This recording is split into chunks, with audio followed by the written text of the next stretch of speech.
Welcome to the Retro Next podcast. I'm so excited to have you back. It is such a wonderful time. It's a holiday season. We're starting the Halloween week. We're going to get all the things cozy, spooky, fall, pumpkins, and everything. And even though last week I shared a little bit of like the darker tones with a little bit of like thrillers and some recommendations in the past couple of weeks, I really want to share a little bit more cozy fantasy fun. Think about witches, think about rom-coms, think about paranormal experience, a little bit of like light. And so this fall, I've been interviewing a lot of different authors. So what I've noticed is there's one book that they've been recommending over and over. It's been at least 4 interviews they've recommended. And I was like, you know what? I need to bring this interview up from the vault. And it's A Witch's Guide to Magical Innkeeping. This is the second book, a long-awaited series from Sangu Mandanna. The first book is A Very Secret Society of Irregular Witches. I actually personally loved it. It was just like a fun, cozy. I really felt everyone. It was just like, it was just bombs to the terrible times. And I feel like A Witch's Guide of Magical Innkeeping came at the right time. It's been a really terrible time, at least in the US, where a lot of changes are happening and things are just like out of our control. And this is like a place where we can just like escape and have this place of just comfort and coziness. And as the authors have said, this book is even better than the first one. It's not their standalone novels, but it's just perfect. In this interview, Singu shares about writing a very secret society of Irregular witches, her writing process, her writing background. She also writes in other genres. She has middle grade, she has some YA. So this is not her only area. And probably that's why we had to wait a little bit longer for her adult.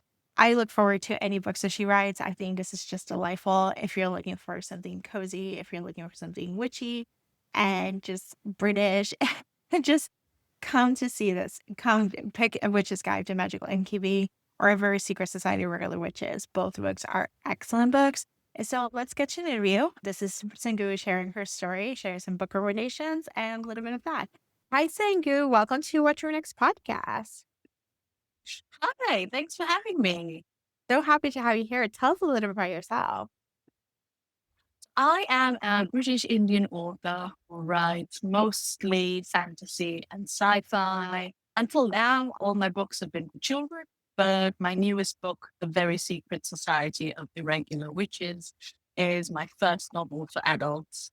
And yeah, and I think it might, I mean, I say this about all my books, but I think it might be my favorite to date. I love it. Such a favorite child until you have a new favorite child. Exactly. So, well, then you to start writing adult novels. What's the bridge to getting to this new level, new next genre? I mean, I think it was a combination of the right time and the accident. So I have wanted to write a book for adults for a very long time. Weirdly enough, when I was a teenager, my first books were for adults. And it's like as I got older, the age group got younger.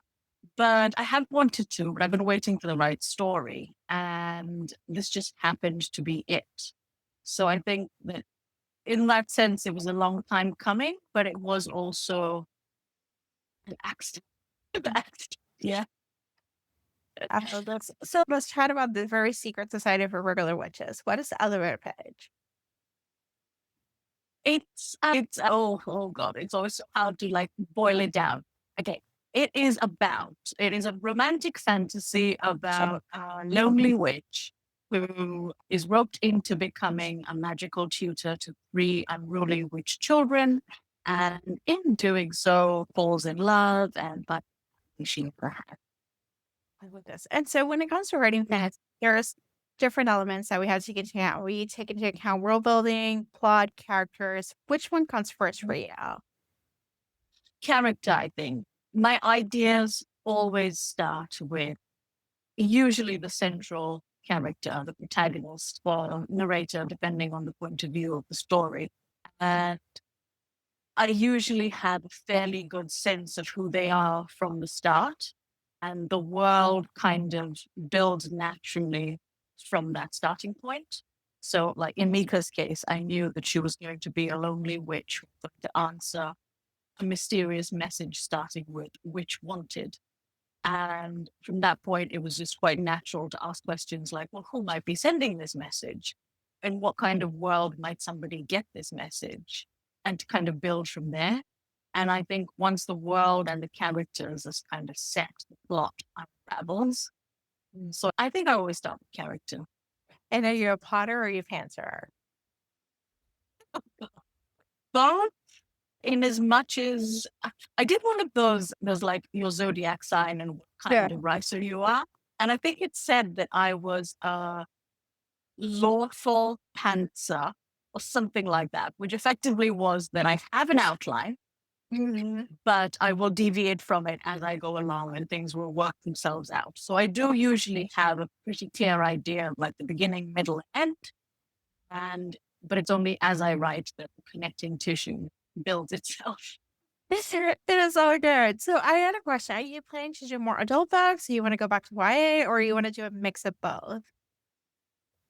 Not all of them. Yeah. Yeah. I'm definitely going to write more adult books. I have one coming out next year that's already sort of in the works. Hopefully more after that. I have a new middle grade series starting in 2024 and a graphic novel for children. So I have no plans to stop writing for any of these age groups anytime soon. So how do you balance it all? With a lot of stress. I don't know. People ask me this a lot. I don't know. Sometimes I spend a lot of sleepless nights thinking about my deadlines. Sometimes I'm really close to a deadline when I finally kind of finish. Sometimes I'm a little bit past a deadline. But I think, I don't know, just maybe the way my brain works or the fact that I've been writing so much for so many years now that it's a habit. It's something I do. It's something I love to do, but it's also work. So I treat it like work and I kind of try and make sure that I'm at least a little bit disciplined with varying degrees of success.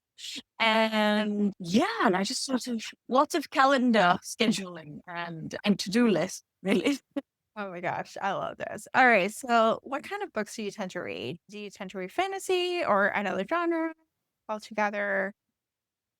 Pretty much anything, really. I mean, I will say that for the most part, I read fiction. I do read some nonfiction, but fiction is where my heart is. Fantasy and romance are the two genres I love most, which makes sense. But I just combined the two for this book. I love those. I read those most of all, I would say, at all age groups, really. But also, funnily enough, I never write this. I have no plans to ever write it, but I read a lot of crime fiction as well. And it's weird. It's one of those things like a lot of people, I think, if they are writers, read the sorts of things they write. And I do read the things I write. And I also read something completely different Yeah. that almost feels like, I mean, I guess maybe it's because it's so far from work that it's just completely, yes, a lot of crime as well. I love it. Honestly, sometimes it's just giving a murder book. It's just like a nice little break from the romance, the HEA, the fantasy, the world building. It's like someone got murdered. We got to figure out what happened. Yeah. And I've always loved like, and I think like murder, crime, thrillers, like the whole spectrum of them, from like the cozy mysteries all the way to Yeah. like the high octane thrillers. Yeah. I do enjoy them. I love this. All right. So, do you have any books you recommend our listeners to pick up? Ooh, ooh. You know, again, like I get the moment I get asked this question, I like every book that exists just vanishes out of my brain. Like every book ever. I'm very excited to start reading Babel by R.F. Kuang, Mhm. which literally just came out in the US, I think. Yeah. I just finished reading Love on the Brain, Ali Hazelwood, of course, which was amazing.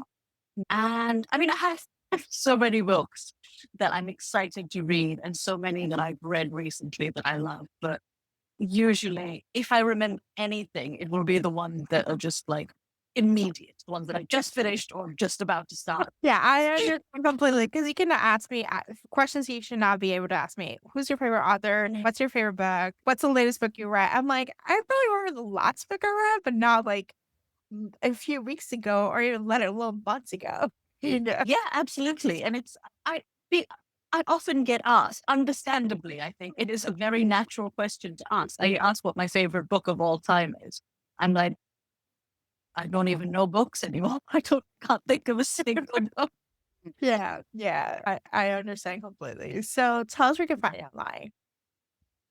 So I have a website at www.sangumandanna.com, and I'm also on Instagram, and it's just my name at Sangu Mandanna. I am a few other places, but I think the best places to find me are Instagram and or my website for actual info. I love this. Thank you, Sangu, for being on the show. Thank you so much for having me. Thanks for listening to The What to Read Next. For more book lists, cozy reads, and library tips, visit the whattoreadnextblog.com. Your next great read might be waiting there.